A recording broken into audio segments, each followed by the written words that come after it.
In the last couple of minutes, the crowd on either side of these two separate protests has surged, and they've been throwing a lot of glass bottles over the central reservation of this main road in the centre of Plymouth, and that has caused these riot police officers to come in and push both sides of the crowd back. I mean, they're almost helped now because they've gone up further up the street, which has got a barrier between them. But at one point, I would say there are 60 or 70 or so from the campaign group that you're looking at, the group which is shouting, "Stop the boats, save our children," and saying that refugees are not welcome here. Those are some of the slogans. They had all climbed on top of this blue fence here and then were hurling glass bottles. A lot of them were thrown, and a few people, I think, got hit.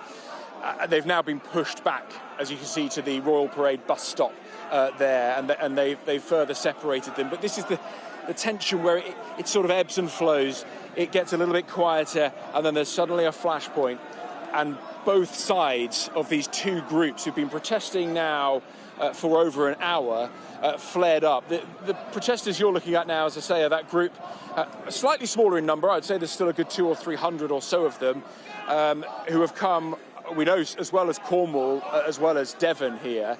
And then on the other side of the road, we've got the Stand Up to Racism group, who have an anti-fascism group as well. And in their material advertising this protest, they said put balaclavas on, don't talk to police, but they have joined up with Stand Up to Racism here.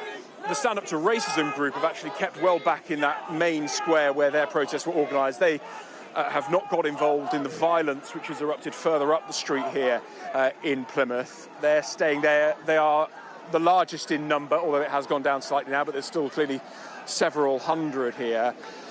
And really, since they came at 6 o'clock, both sides of these these protests, have been separated by riot police vans, by riot officers.